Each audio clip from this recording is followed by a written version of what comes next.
Questão excelente para eu provar para vocês que estudar fazendo questões de provas antigas, meu irmão, é um dos principais caminhos para você conseguir o teu sucesso.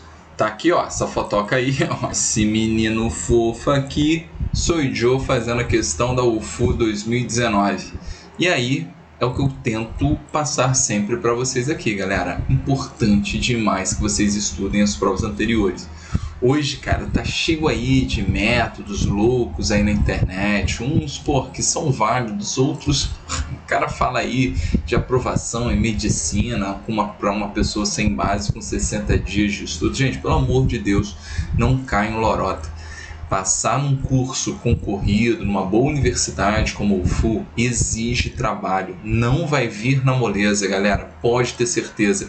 Então, primeira coisa que tem, estudar conteúdo. Se você está cru ainda no conteúdo, pegar bastante, né, conceitos e tudo mais. Depois tu caminha para os exercícios, né, e fazer de maneira mais ostensiva, dependendo do curso ou até mesmo do momento, um primeiro, um segundo ano de cursinho, né, vai exigir que você aos poucos, meu irmão, trabalhe somente com questões. Então, tudo isso, né, meu irmão, é o fundamental, trivial para o sucesso no vestibular. O que eu tento trazer aqui para vocês é exatamente uma mistura, né, de conteúdo e resolução de exercícios, pegando através dessas resoluções, ok, e fazendo uma baita de uma revisão, ampliando, e aí você mata 2 coelhos numa cajadada só. Então, filho, não tem invenção de moda, tá? Reparem que nessa questãozinha que eu fiz aí de 2019, cara, falava-se muito pouco do desenvolvimento, poderia ser feita a resolução bem rápida, 1 minuto, 2 minutos,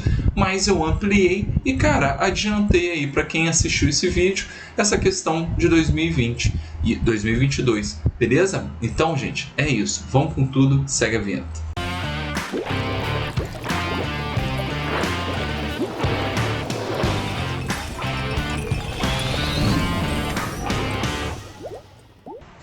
Pronto, galera, estamos de volta. O que acontece? Trouxe a minha imagem aqui, tá? Essa imagem foi um printão do meu vídeo, inclusive o vídeo que eu tinha apresentado aqui, por isso que ela não tá numa qualidade muito boa, porque eu não achei a original, tá? Então, cara, você que vai fazer o UFU, filho, embriologia, tá no sangue da UFU, eles gostam, todo ano caem, sabe por quê? Né? Um assunto que, por exemplo, no Enem cai pouquíssimo, aqui na UERJ, no Rio, cai pouquíssimo também. Então, você aí já sabe que embriologia tudo tem que pegar mais pesado, beleza? Não tem jeito, tá? Então, ele está falando em relação a tipos de ovos, beleza? Eu já vou fazer a explicação em cima do esquema, tá? Para exatamente a gente, né? Até porque é uma referência bem direta nas alternativas aos tipos de ovos, beleza? Então lembre, a classificação dos tipos de ovos tá muito atrelada à segmentação. Como assim, Vitão? Quando você se refere ao termo ovo, cara, você está falando lá do iniciozinho do desenvolvimento embrionário.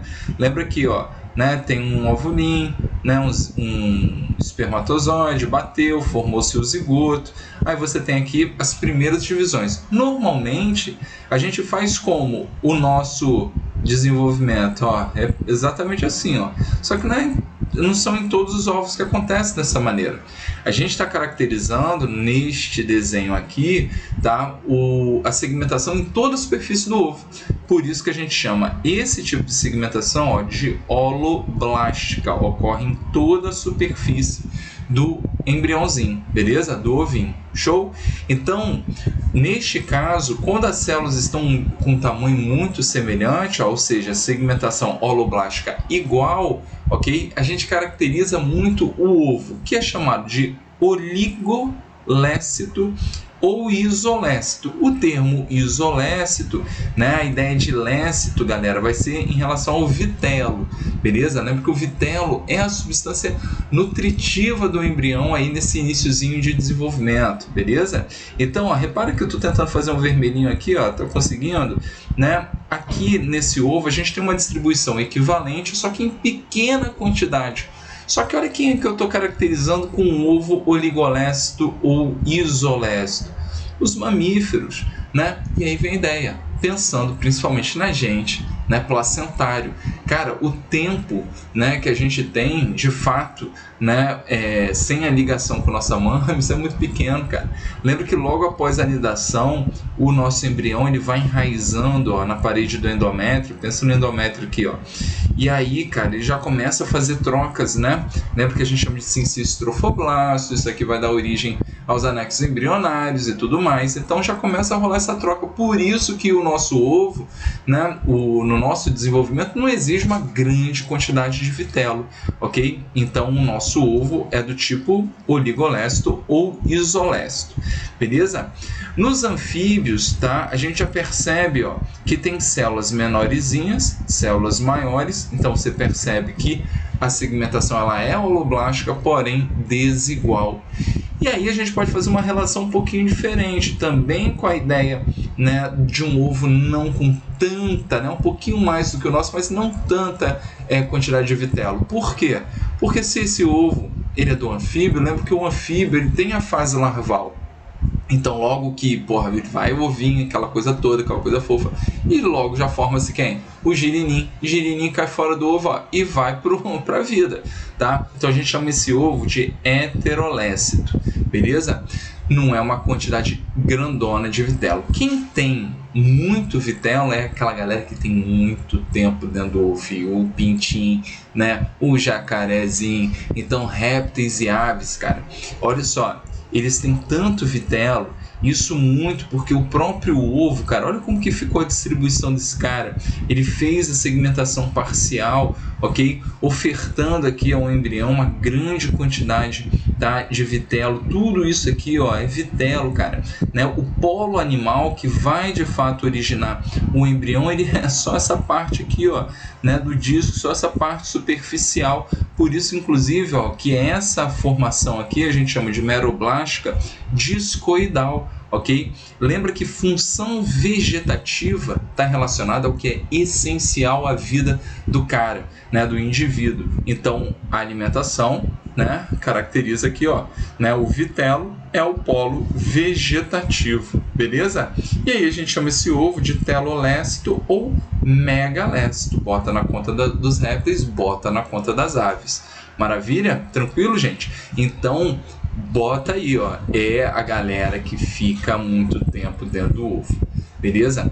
Show de boleta. E para fechar, né, a gente tem a meroblástica superficial, né? Repare que a segmentação, de fato, ela ocorre somente na superfície do zigotinho, não, desculpa, do ovinho, ok? E esse ovo, ó, caracteriza-se muito pelos artrópodes. Ele é centrolécito porque o vitelo está no centro do ovo.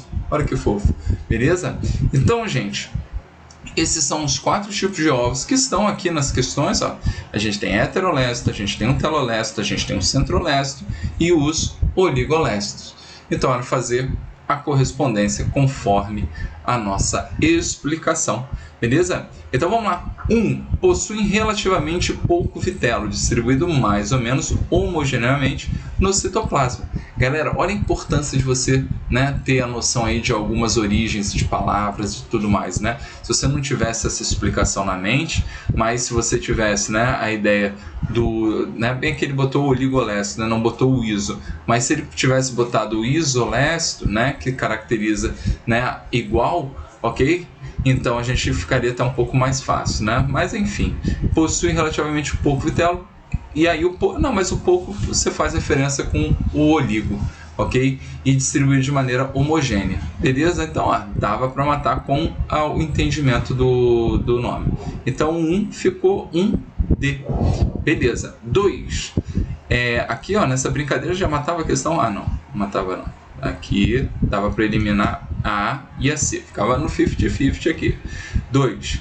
Apresentam quantidade relativamente grande de vitelo, distribuído heterogeneamente no citoplasma. Bom, aqui ele deu ainda uma abertura para a gente pensar em 2 ovos, né? Apresentam quantidade relativamente grande, relativa ao que, né? Então, você poderia pensar aqui no telolécito, né? Ou até mesmo no heterolécito, que tem a distribuição heterogênea. Mas vamos ver se ele me dá outra pista. Ó. 3. Apresentam enorme, aí o cara já foi mais enfático na quantidade, ó, enorme quantidade de vitelo, o que faz o núcleo e as estruturas citoplasmáticas ficarem deslocadas e isoladas no polo animal. Opa, agora eu me liguei que ele está falando aqui, ó, do telolesto neste cara, beleza? Né? E olha, possuem vitelo distribuído em grânulos ao redor do núcleo, né? Então esse cara aqui ficou de fato centrolécito, ok? E esse cara aqui ficou né? No caso o heterolécito, caracterizando aqui, ó, a distribuição heterogênea no citoplasma, beleza?